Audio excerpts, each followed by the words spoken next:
Neraka itu mempunyai 7 pintu dan masing-masing pintu dibagi-bagi untuk laki-laki dan perempuan. Rasulullah bertanya, apakah pintu-pintu itu seperti pintu kami? Jibril menjawab, tidak. Pintu itu selalu terbuka dan pintu yang satu berada di bawah pintu yang lain. Jarak pintu yang satu dengan pintu yang lain sejauh perjalanan 70 tahun. Pintu yang di bawahnya lebih panas 70 kali lipat dari pintu yang di atasnya. Musuh-musuh Allah diseret ke sana, dan jika mereka sampai di pintu itu, malaikat Zabaniyah menyambut mereka dengan membawa rantai dan belenggu. Rantai itu dimasukkan ke dalam mulutnya dan keluar dari duburnya. Sedangkan tangan kirinya dibelenggu dengan lehernya, dan tangan kanannya dimasukkan ke dalam dada hingga tembus ke bahu.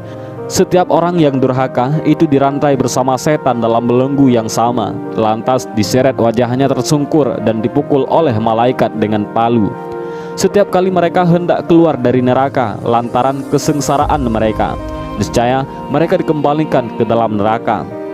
Rasulullah bertanya, siapakah penghuni masing-masing pintu itu? Jibril menjawab, pintu yang paling bawah namanya Hawiyah.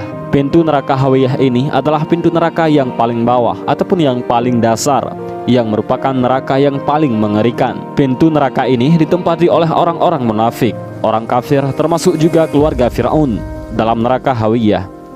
Hal ini sebagaimana arti dari firman Allah, maka tempat kembalinya adalah neraka Hawiyah. Quran Surat Al-Qari'ah ayat 9. Pintu kedua namanya Jahim, yakni pintu neraka tingkatan ke-6. Tingkatan neraka ini di atasnya neraka Hawiyah.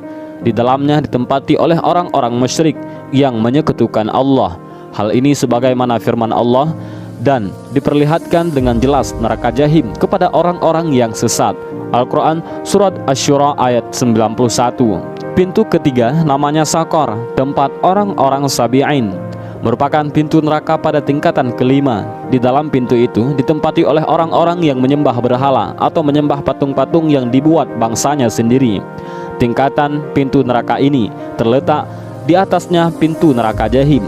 Tentang neraka ini Allah telah berfirman yang artinya, apakah yang memasukkan kamu ke dalam sakar ataupun neraka? Al-Quran Surat Al-Mudaththir ayat 42. Pintu keempat namanya Ladza, berisi iblis dan orang-orang yang mengikutinya serta orang Majusi. Ladza merupakan pintu neraka pada tingkatan nomor 4. Di dalamnya ditempati iblis laknatullah beserta orang-orang yang mengikutinya dan orang-orang yang terbujuk rayuannya. Kemudian orang-orang Majusi pun ikut serta menempati neraka Ladza ini. Mereka kekal bersama iblis di dalamnya.